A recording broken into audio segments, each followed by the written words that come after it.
Hello friends, welcome back to study with Gyan Prakash. तो आज के सेशन में आइए शुरू करते हैं 13 मार्च के सभी इंपॉर्टेंट करंट अफेयर। तो पहला क्वेश्चन देखते हैं, हाल ही में अंतर्राष्ट्रीय महिला न्यायाधीश दिवस कब मनाया गया। तो ये प्रश्न बहुत ही इंपॉर्टेंट है, एग्जाम में ये प्रश्न पूछे जाने की संभावना अत्यधिक है। इंटरनेशनल वुमेंस जजेस डे ये 2022 में पहली बार ही मनाया जा रहा है, तो इसलिए यह बहुत ही महत्वपूर्ण है और इसे पहली बार 10 मार्च 2022 को मनाया गया। तो प्रतिवर्ष 10 मार्च को ही अब अंतर्राष्ट्रीय महिला जज दिवस के रूप में मनाया जाएगा और संयुक्त राष्ट्र महासभा ने 28 अप्रैल 2021 को एक प्रस्ताव पारित कर इस दिवस को मनाने को मान्यता दी थी और इस दिवस के लिए कतर ने प्रस्ताव दिया था।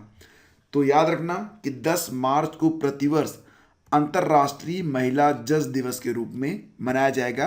2022 में इसे पहली बार मनाया गया। तो इस साल होने वाली सभी परीक्षाओं के लिए ये प्रश्न बहुत ही इंपॉर्टेंट हो जाता है। हाँ फ्रेंड्स, देखिए, अगर आपने अभी तक फरवरी माह का जो कंप्लीट करंट अफेयर है, अगर इसको परचेज नहीं कर पाए हैं, डाउनलोड नहीं कर पाए हैं, तो वीडियो का डिस्क्रिप्शन और फर्स्ट कमेंट चेक कर लीजिएगा, वहाँ पर आपको ऑप्शन मिल जाएगा। देखिए फ्रेंड्स, करंट अफेयर आपकी परीक्षाओं के लिए बहुत ही इंपॉर्टेंट होता है और डेफिनेटली अगर आप तैयारी कर रहे हैं किसी भी प्रतियोगी परीक्षा की, तो ये जो पीडीएफ है ये आपको काफ़ी निर्णायक अंक दिलवा सकती है। तो इसको लेने के लिए वीडियो का डिस्क्रिप्शन चेक कर लेना। हाल ही में किस बैंक ने हैशटैग लक्ष्मी फॉर लक्ष्मी को लॉन्च किया है। हैशटैग है लक्ष्मी फॉर लक्ष्मी। तो ये जो हैशटैग है ये चलाया गया है किसके द्वारा? HDFC म्यूचुअल फंड के द्वारा। तो ऑप्शन बी यहाँ पर करेक्ट है। देखिए फ्रेंड्स, ये महिलाओं के लिए लॉन्च की गई एक योजना है जिसमें महिला इन्वेस्टर के लिए, यानी कि अगर कोई महिला है जो कि निवेश करना चाहती है तो उसके लिए एक मिस्ड कॉल देना होगा और मिस्ड कॉल देने के बाद उधर से एक कॉल आएगी जिसमें कोई महिला फाइनेंशियल एक्सपर्ट आपकी जो है हेल्प करेगी। और ये जो सर्विस है पूरी तरह से महिलाओं के लिए, महिलाओं के द्वारा है। तो ये जो सर्विस है बेसिकली इसलिए है कि जो महिला उद्यमी हैं उनकी थोड़ी सी हेल्प की जाए निवेश करने में। हाल ही में किस राज्य ने महिला एट कार्य, मतलब इसका है कि वुमेन एट वर्क, तो वुमेन एट वर्क नामक जो कार्यक्रम है इसको किस राज्य ने स्टार्ट किया है, ये प्रश्न है और इसका आंसर है ऑप्शन डी। जी हाँ दोस्तों, कर्नाटक। तो कर्नाटक सरकार ने वीमेन एट वर्क नामक कार्यक्रम को स्टार्ट किया है। कर्नाटक राज्य महिलाओं को 2026 तक 5 लाख नौकरियां प्रदान करेगा इस वोमेन एट वर्क प्रोग्राम के अंतर्गत। आपको याद होगा कर्नाटक के हाल ही में सीएम बने थे बसवराज बोम्मई और राज्यपाल हैं थावर चंद गहलोत और वहाँ पर जो मुख्य न्यायाधीश हैं सीजे, उनका नाम ऋतुराज अवस्थी है। और बन्नरघट्टा नेशनल पार्क ये भी कर्नाटक में ही है। बांदीपुर राष्ट्रीय उद्यान भी कर्नाटक में है और मुदुमलई राष्ट्रीय उद्यान।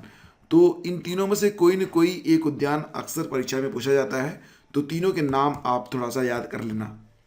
IMF ने यूक्रेन को कितने बिलियन डॉलर की सहायता राशि भेजी है? जैसा कि आप सभी लोग जानते हैं फ्रेंड्स कि वर्तमान समय में अगर देखा जाए तो रूस और यूक्रेन के बीच जो युद्ध जारी है तो उसमें पूरी दुनिया धीरे धीरे दो ध्रुवों में बढ़ती हुई नजर आ रही है। कुछ लोग रूस को सपोर्ट कर रहे हैं, कुछ लोग यूक्रेन को सपोर्ट कर रहे हैं।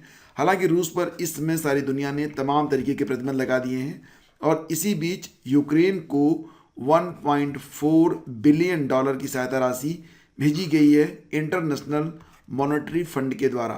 तो IMF ने कुल 1.4 बिलियन डॉलर की सहायता राशि यूक्रेन को भेजी है। ठीक है, तो IMF की जो अध्यक्ष हैं ये कौन है? ये हैं क्रिस्टलिना जॉर्जिवा और ये कहाँ की रहने वाली हैं फ्रेंड्स? तो याद रखिएगा, याद रखना कि जो क्रिस्टलिना जॉर्जिवा हैं ये बुल्गारिया से रहने वाली हैं। और IMF की जो दूसरी सर्वोच्च अधिकारी हैं उनका नाम गीता गोपीनाथ है। CEO कौन है? Pierre Olivier Gourinchas. ठीक है, IMF की स्थापना 1945 में हुई थी। हाल ही में कहाँ तीसरा राष्ट्रीय युवा संसद महोत्सव आयोजित किया गया? तो इसका आयोजन नई दिल्ली में किया गया। ऑप्शन सी यहाँ पर करेक्ट है।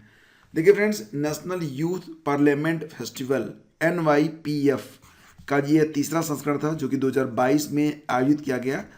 तो ये जो संस्करण था इसे लोकसभा सचिवालय और युवा मामले और खेल मंत्रालय द्वारा संयुक्त रूप से 10 और 11 मार्च 2022 को संसद भवन के सेंट्रल हॉल नई दिल्ली में आयोजित किया गया है। NYPF national youth parliament festival का जो उद्देश्य है वो है 18 से 25 वर्ष के कम आयु के युवाओं के, मतलब यहाँ पर जो एज लिमिट है वो 18 से 25 साल के जो युवा हैं उनकी आवाज़ को सुनना और आने वाले वर्षों में सार्वजनिक सेवाओं सहित विभिन्न कैरियर के बारे में उनको सलाह देना और कैरियर में शामिल करना है। Skoch state of governance ranking 2021 में किस राज्य को पहला स्थान मिला है? तो 2020 में भी पहला स्थान मिला था आंध्र प्रदेश को, और याद रखना कि 2021 में भी आंध्र प्रदेश को ही पहला स्थान मिला है। तो ऑप्शन ए यहाँ पर करेक्ट है। Skoch state of governance ranking 2021 में आंध्र प्रदेश को पहला स्थान मिला है, और इसका आयोजन स्कॉच ग्रुप करता है कहाँ पर? नई दिल्ली में। देखिए फ्रेंड्स, अगर हम बात करें तो Skoch state of governance rank के अंतर्गत पहला स्थान आंध्र प्रदेश को मिला, दूसरा स्थान वेस्ट बंगाल को, तीसरा स्थान ओडिशा को, चौथा गुजरात को, और पांचवा मिला है किसको? महाराष्ट्र को।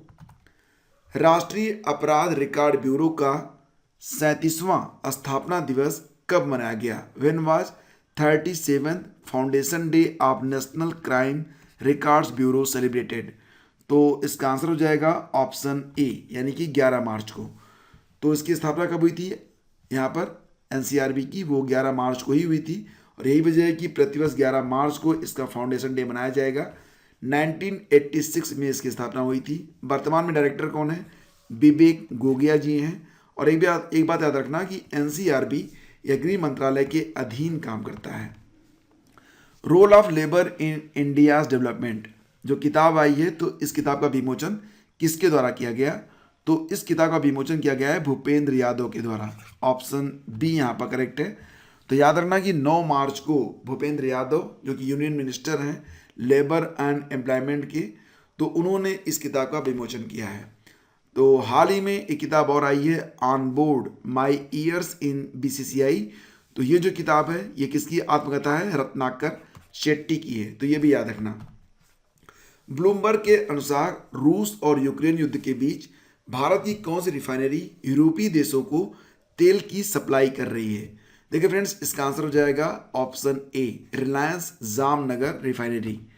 तो ब्लूमबर्ग के अनुसार रूस यूक्रेन विवाद के चलते रिलायंस इंडस्ट्रीज लिमिटेड की गुजरात के जामनगर की फैसिलिटी जो है वो डीजल की बढ़ी हुई मांग का लाभ ले रही है, और रिलायंस का यह फैसिलिटी सेंटर फ्यूल के शिपमेंट को यूरोप भेज रहा है। हाल ही में किसे हंगरी की पहली महिला राष्ट्रपति के रूप में चुना गया है? Who has been elected as the first female president of Hungary recently? तो इनका नाम बताइए। और ये इनका नाम क्या है फ्रेंड्स? देखिए इनका नाम है कैटलीन नोवाक। Catelyn Novak. तो सही जवाब इसका ऑप्शन डी है। और आपको बता दें कि कैटलीन नोवाक ये जोनास एडर का स्थान लेंगी। तो फ्रेंड्स, ये थे आज के टॉप मोस्ट MCQs। और अब आज का प्रश्न कि चाचा चौधरी को सरकार के किस प्रोजेक्ट का शुभंकर घोषित किया गया है? ये हैं आपके ऑप्शन। तो फटाफट आंसर करिए, और अगर ये सेशन आपको पसंद आया तो प्लीज़ लाइक करके जरूर बताइएगा। Thank you so much. Have a great day. जय हिंद।